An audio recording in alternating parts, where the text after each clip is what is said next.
Hello, children. How are you? Children, I hope that all of you will be well with your parents. As you all know that due to COVID-19 corona and incurable disease for the last about 3 months, our daily routine is badly affected. The schools, colleges are all closed, and it seems that in the month of June and next month, July, the schools, colleges will not open.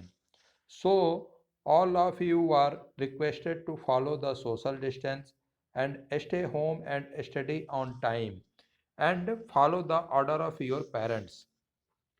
बच्चों, आज हम आओ अंग्रेजी सीखें में 12वें दिन में प्रवेश कर गए हैं।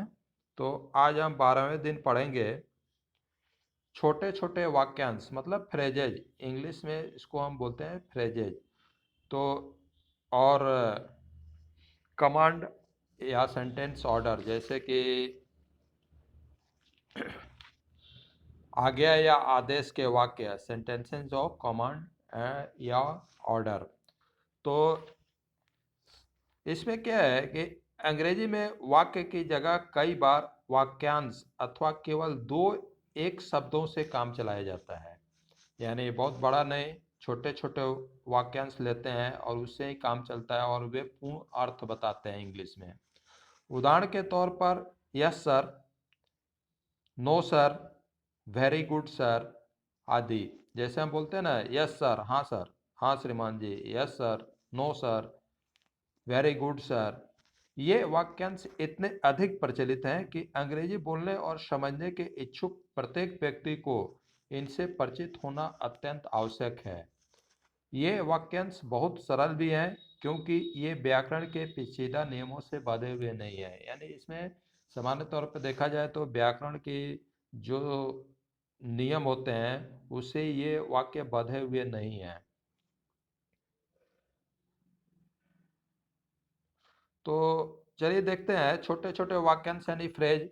ये ऐसे वर्ड हैं, ऐसे वाक्य हैं जिन्हें हम घर में हमेशा यूज करते हैं।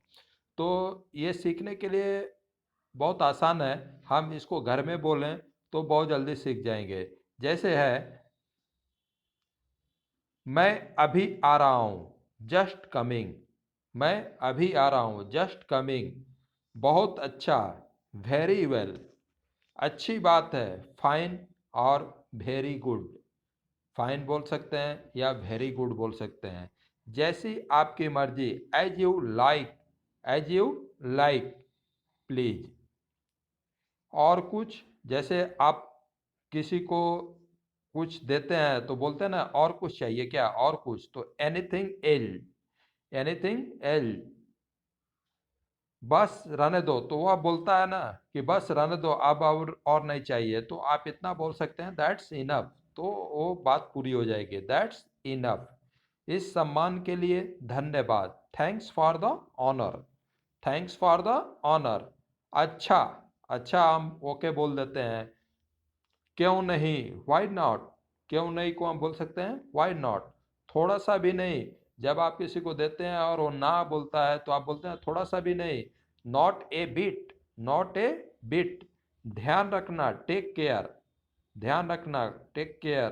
कल मिलेंगे, सी यू टुमारो। हमेशा बोले जाना वाला वाक्य है, कल मिलेंगे, सी यू टुमारो। हाँ जरूर, यस, बाई ऑल मीन्स। बहुत है, कुछ दिया जाता है तो बोलते हैं ना कि बहुत है, बहुत सारा है, तो दैट्स इज टू मच। हाँ सर, यस सर। नहीं, कभी नहीं, नो, नॉट एट ऑल। नहीं, कभी नहीं को बोलेंगे नो, नॉट एट ऑल। कोई बात नहीं। ये देखिए सारे वाक्य जो हैं हम घर में बोलते हैं, कोई बात नहीं, नेवर माइंड या does not matter, does not matter. और कुछ नहीं, नथिंग एल। कोई खास बात नहीं, नथिंग स्पेशल। कोई खास बात नहीं, नथिंग स्पेशल। आइए, वेलकम। भरोसा रखें, रेस्ट एसर्ड। भरोसा रखें। ये वाक्य सभी जो हैं हम घर में बोलते हैं। बार बार इसलिए बोल रहे हैं कि ये घर में बोला जाता है, आप इसे बहुत अच्छी तरह से याद कर सकते हैं। इसका प्रयोग घर में कीजिए, मम्मी पापा, भाई बहन के साथ, अपने मित्रों के साथ। भरोसा रखें, रेस्ट एसर्ट, बहुत दिनों से देखा नहीं, लॉन्ग टाइम नो सी, बहुत दिनों से देखा नहीं, लॉन्ग टाइम नो सी। अच्छा चलते हैं, गुड बाय, गुड बाय, आपको भी विदा। जब हम विदा होते हैं तो उसको भी बोलते हैं कि आपको भी विदा, बाय बाय। जरा सा भी नहीं, not the list, not the list. अभी देखिए आज्ञा या आदेश के वाक्य। आज्ञा हम देते हैं ना किसी को, बोलते हैं रुको, आई से स्टॉप, आई से स्टॉप। बोलो, स्पीक। सुनो, लिसन। इसमें एक चीज और ध्यान दीजिएगा कि ये तो आज्ञा या आदेश के वाक्य हैं, रुको को हम बोलेंगे आई से स्टॉप। लेकिन अगर किसी को विनम्रता से अपने बड़ों को बोलें कि रुकिए, तो बोलेंगे प्लीज आई से स्टॉप, प्लीज आई से स्टॉप। या बोलो का बोलेंगे, जैसे बोलेंगे अगर आपसे बड़ा है कोई तो उसको बोलेंगे बोलिए, तो प्लीज स्पीक बोलेंगे, प्लीज स्पीक। सुनो, सुनो, अगर आज्ञा दे रहे हैं तो लिसन बोलेंगे। अगर विनम्रता से बोल रहे हैं कि सुनिए तो प्लीज लिसन बोलेंगे।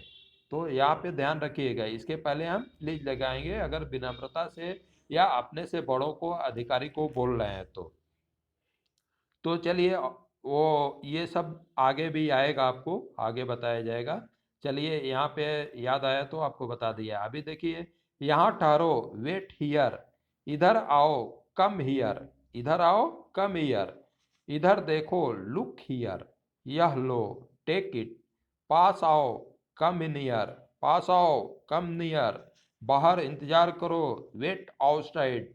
ऊपर जाओ, गो अप, नीचे आओ, गो डाउन। उतर जाओ, गेट ऑफ। तैयार हो जाओ, be ready, get ready. Be ready और गेट रेडी, तैयार हो जाओ, बी रेडी या गेट रेडी। उसी को जब हम बड़ों को बोलेंगे तो बोलेंगे तैयार हो जाइए, तो बोलेंगे please be ready, please be ready या प्लीज गेट रेडी। चुप रहो, कीप क्वाइट, चुप रहो, कीप क्वाइट, सावधान रहो, बी केयरफुल या बी कॉशस। धीरे चलो, गो स्लोली, वॉक स्लोली, धीरे चलो, गो स्लोली और वॉक स्लोली। तुरंत आओ, तुरंत आओ, go at once, go at once, यहाँ रुको, स्टॉप हियर। सीधे जाओ, गो स्ट्रेट, जैसे बड़ों को बोलेंगे सीधे जाइए तो बोलेंगे please go straight, please go straight. लेकिन सीधे जाओ बोलेंगे, आज्ञा दे रहे हो या आदेश दे रहे हो, तो इसमें बोलेंगे गो स्ट्रेट। चले जाओ या निकल जाओ, गो अवे, गेट आउट। चले जाओ को बोलेंगे गो अवे, निकल जाओ को बोलेंगे गेट आउट। तो ये है। इसमें देखिए कुछ याद रखने वाली बातें हैं। जैसे ऊपर भाग में जो अभी जो ऑर्डर या आज्ञा के आदेश के वाक्य थे, आज्ञा आदेश के वाक्य हैं, आप इन्हें थोड़े से प्रयत्न से प्रार्थना सूचक वाक्यों में भी बदल सकते हैं। यानी हम आपको बताए प्रार्थना सूचक वाक्यों में बदल सकते हैं। ऊपर के सभी वाक्य से पहले प्लीज जोड़ें, यानी ये जो अभी जो आपको बाद में पढ़ाए आज्ञा या आदेश के वाक्य, उसमें आप प्रार्थना सूचक शब्द बना सकते हैं, उसमें प्लीज पहले जोड़ दें। पहला वाक्य इस प्रकार बनेगा, प्लीज स्टॉप, जैसे आपको बताया प्लीज स्टॉप। जब आप अपने अधिकारी से अवकाश मांगें या ऐसी ही कोई और प्रार्थना करें, वहाँ प्लीज के स्थान पर काइंडली का प्रयोग करें। यानी अपने से अधिकारी, बड़ों के लिए नहीं, मतलब अधिकारी के लिए, या आप अपने स्कूल में प्रिंसिपल सर के लिए, उसके प्लीज की जगह पे आप काइंडली का यूज करें। कृपया मुझे एक दिन का अवकाश प्रदान करें, जैसे है कृपया मुझे एक दिन का अवकाश प्राप्त करें, kindly grant me leave for one day, kindly grant me leave for one day. जैसे दूसरा वाक्य है, कृपया मामले की जांच पड़ताल करें, kindly look into the matter.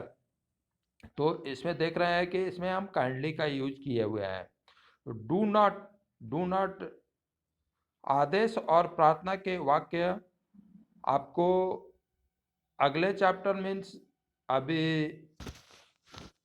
2-3 दिन के बाद, यानी 2-3 दिन जो आप, ये आज 12वां दिन था, शायद 15 या 16 दिन में और भी वाक्य ये मिलेंगे, आगे है आदेश वाक्य, वहाँ से आप जो है इसको विस्तार से समझेंगे। तब तक के लिए इतना काफ़ी है। आप इसे जो है अपने मित्रों, घर में मम्मी पापा भाई बहन के साथ बातचीत करें और इसे याद करें। So thanks for watching.